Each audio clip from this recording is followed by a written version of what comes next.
Holi special आज मैं आप सभी के साथ गुब्बारे की तरह फूला फूला सुपर सॉफ्ट गेहूं के आटे से बना हुआ मालपुआ की रेसिपी शेयर करने जा रही हूं, जिसे कि बनाना बहुत ही आसान है। 2-3 ऐसी टिप्स है जिसे फॉलो करके आप इस पुआ को बनाएंगे तो गारंटी के साथ मैं कहती हूँ कि सारा ही पुआ आपका फूला फूला और सॉफ्ट बन करके तैयार होगा और बहुत ही ज़्यादा ये स्वादिष्ट बन करके तैयार होगा।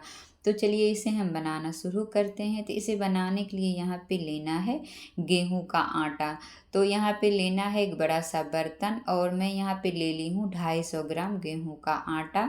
उसके बाद यहाँ पे 250 ग्राम आटा के लिए 125 ग्राम चीनी का इस्तेमाल की हूँ। तो इस मेजरमेंट का ध्यान रखिएगा। अगर आपको थोड़ा सा कम या ज़्यादा मीठा पसंद है तो उस हिसाब से आप चीनी को डालिएगा। उसके बाद 2 चम्मच यहाँ पे काजू का कतरन और 3-4 चम्मच यहाँ पे छोटा चम्मच से नारियल का कतरन और 2 चम्मच भर के सौंफ। उसके बाद यहाँ पे 200 ग्राम मैं दूध का इस्तेमाल की हूँ। तो जो भी ड्राई फ्रूट्स आपको पसंद हो या आपको सौंफ के जगह पे इलायची का पाउडर पसंद हो, इलायची का फ्लेवर पसंद हो तो आप उसे भी ऐड करके इस घोल को तैयार कर सकते हैं। तो मुझे यहाँ पे इस पोहा में सौंफ का फ्लेवर पसंद है और नारियल और काजू पसंद है तो मैं यहाँ पे डाल दी हूँ। उसके बाद यहाँ पे 1 कप लेना है पानी और पानी को थोड़ा थोड़ा करके डालना है और अच्छी तरह से इसे मिलाना है और इसका स्मूथ सा घोल तैयार कर लेना है। तो 1 कप हमारा दूध और 1 कप यहाँ पे पानी में इसमें डाल दी हूँ। अब धीरे धीरे करके इसे मिला लेना है अच्छी तरह से। जब थोड़ा सा पानी और लग जाए तब थोड़ा थोड़ा करके और डाल लेना है और इसे चलाते हुए लगातार 5-6 मिनट तक इसे फेंट लेना है। तो ये हो गई पहली टिप्स फ्रेंड, जो कि मतलब कि इसे मिलाने के लिए थोड़ा सा समय लगेगा और जब समय लगेगा तो ये बहुत ही ज़्यादा सॉफ्ट और सारा ही पुआ आपका फूला फूला बन करके तैयार होगा। तो इस टिप्स को आप फॉलो करके इस बैटर को ज़रूर ही तैयार कीजिएगा और इसी तरीके से आप पुआ को बनाइएगा। तो इस तरह से यहाँ पे मैं दूध का भी इस्तेमाल की हूँ और पानी का भी इस्तेमाल की हूँ। आप चाहें तो यहाँ पे सिर्फ दूध से घोल सकते हैं या सिर्फ पानी से भी इस घोल को तैयार कर सकते हैं पुआ बनाने के लिए। तो इस तरह से यहाँ पे देखिए थोड़ा थोड़ा करके मैं पानी डाल रही हूँ और लगातार इसे मैं चला रही हूँ। तब चाहे तो मिक्सर से, चम्मच से, आप चाहें तो हाथ से भी इसे फेंट करके तैयार कर सकते हैं। तो देखिए कितना स्मूथ हमारा ये पोहा बनने के लिए बैटर तैयार हुआ है। तो इसी तरह से अच्छी तरीके से घोल लेना है। उसके बाद इसे ढक करके रख देना है। तो जब आप पोहा बना रहे हैं तो इसे ढकना और इसे रेस्ट के लिए रखना बहुत ही ज़रूरी है। तो ढक करके मैं यहाँ पे 1 घंटा किचन में छोड़ दी थी। अब 1 घंटा हो चुका है तो मैं आ गई हूँ किचन में। तो आप देख सकते हैं कि ये बैटर हमारा कितना फूल चुका है। तो इसी तरह से अगर आपके पास टाइम हो तो 1 से 1.5 घंटा इसे रेस्ट के लिए ज़रूर ही छोड़ दीजिएगा। उसके बाद ही पोहा को तलिएगा। तो ये हो गई दूसरी टिप्स। अब तीसरी टिप्स जो है आगे मैं बताऊंगी। तो इसके लिए यहाँ पे देखिए एक कढ़ाई में तेल को गरम कर लेना है और यहाँ पे आप चाहें तो घी में भी तल करके तैयार कर सकते हैं।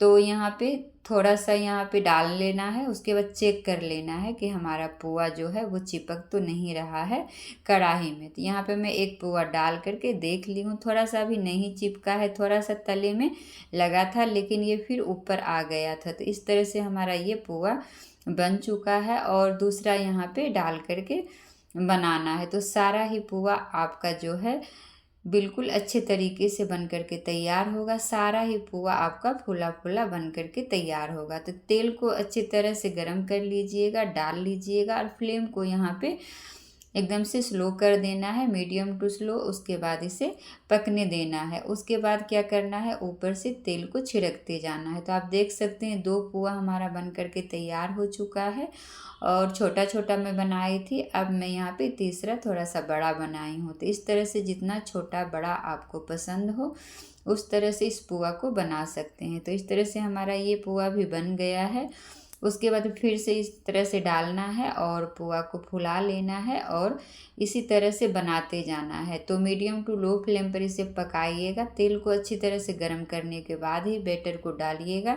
उसके बाद ऊपर से इस तरह से तेल को छिड़कते जाइएगा तो एकदम गुब्बारे की तरह ये पोहा फूल करके तैयार हो जाएगा। रुई की तरह ये सॉफ्ट बन करके तैयार होगा और बहुत ही ज़्यादा ये पोहा स्वादिष्ट बन करके तैयार होता है। तो देखिए यहाँ पे हमारा 4 पोहा बन करके तैयार हो चुका है और आगे भी मैं दिखा देती हूँ। तो मुझे थोड़ा सा बड़ा पोहा बनाना था, तो यहाँ पे मैं एक कटोरी में डाल ली हूँ बैटर को। उसके बाद यहाँ पे मैं तेल में डाल ली हूँ और इस तरह से यहाँ पे डालने के बाद तेल को ऊपर से छिड़कते जाना है। तो आप देख सकते हैं किस तरह से हमारा ये पोहा तुरंत ही कुछ सेकंड में फूल करके तैयार हो जाता है। उसके बाद इसे उलट लेना है और दोनों ही साइड से इसे अच्छी तरह से पका लेना है। तो देख सकते हैं अब यहाँ पे मैं बनाऊंगी मालपुआ। तो इसके लिए यहाँ पे 1 कप पानी और 1 कप चीनी को डाल करके और इलायची डाल करके इसका चाशनी बनाने के लिए एक बर्तन में दूसरे चूल्हे पे चढ़ा दी हूँ। जब तक हम पोहा को तलेंगे तब तक 5 से 6 मिनट में हमारी ये चाशनी बन करके तैयार हो जाएगी। तो इस तरह से यहाँ पे देखिए सारा ही पोहा तल करके मैं दिखाऊंगी फ्रेंड्स। बहुत ही ज़्यादा ये स्वादिष्ट और सारा ही पोहा हमारा फूला फूला बन करके तैयार होगा। तो अगर आप लोगों को मेरी इस आटे की मालपुआ की रेसिपी थोड़ी सी भी पसंद आए तो लाइक ज़रूर कीजिएगा, ज़्यादा से ज़्यादा शेयर भी कीजिएगा और एक प्यारा सा कमेंट करके हमें ज़रूर ही बताइएगा। अगर मेरे चैनल पे नए होंगे, पहली बार मेरी वीडियो को देख रहे होंगे तो मेरे चैनल को सब्सक्राइब ज़रूर ही कर लीजिएगा। और इस होली पे आप एक बार मेरी ये रेसिपी मालपुआ की बना करके ज़रूर ही ट्राई कीजिएगा। यकीन मानिए बहुत ही ज़्यादा ये स्वादिष्ट बनता है और बार बार इस पुआ को आप बना करके खाएंगे। जब भी कुछ मीठा खाने का मन हो तो आटा तो सभी के घर में रहता है और ये बहुत ही ज़्यादा हेल्दी भी बनता है आटा से बना हुआ मालपुआ। तो कभी भी आप इसे बना सकते हैं, बच्चों के लिए, अपने लिए और बड़ों के लिए भी सभी को बहुत ही ज़्यादा पसंद आएगा। तो इस तरह से यहाँ पे देखिए मैं सारा ही पोहा को तल करके तैयार कर लूँगी। उसके बाद मैं दिखाऊंगी कि कितना ये सुपर सॉफ्ट पोहा हमारा बन करके तैयार हो चुका है। तो इसी तरह से सारे ही पोहा को तल लेना है। उसके बाद जो भी ड्राई फ्रूट्स आपको पसंद हो ऊपर से गार्निश कर देना है जिससे कि हमारा पोहा दिखने में सुंदर लगे। तो यहाँ पे देखिए हमारी चाशनी भी तैयार हो चुकी है। तो बहुत ऐसे घर में लोग होते हैं जिनको कि ज़्यादा मीठा खाना पसंद नहीं होता है, तो मैं थोड़ा सा ही चाशनी बना करके तैयार की हूँ। तो आधा पोहा मैं चाशनी में डाल करके मालपुआ की तरह बनाऊँगी और आधा पोहा को मैं ऐसे ही रहने दूँगी। तो जिस तरह से आपकी मर्जी हो उस तरह से, जितना कम ज़्यादा मीठा आपको पसंद हो उस तरह से आप इस पोहा को बना सकते हैं और इन्जॉय कर सकते हैं। तो देखिए यहाँ पे मैं जितना मतलब कि मीठा पसंद है तो इतना मैं यहाँ पे चाशनी में डाल ली हूँ। तो इसी तरह से यहाँ पे अगर आपको सारा ही पोहा चाशनी में डालना है तो इस तरह से डाल करके आप मालपुआ को बना सकते हैं। अगर आपको मीठा पसंद नहीं है तो इस तरह से आप ड्राई पोहा को भी बना करके एंजॉय कर सकते हैं। तो यहाँ पे मैं एक तोड़ करके दिखा दूँगी फ्रेंड कि कितना ये सुपर सॉफ्ट हमारा गेहूँ के आटा से बना हुआ पोहा बन करके तैयार हुआ है, आप देख सकते हैं। तो एक बार मेरी ये रेसिपी ज़रूर ही ट्राई कीजिएगा अपने घर में। तो चलिए मिलते हैं अगली वीडियो में, तब तक के लिए बाय बाय, टेक केयर।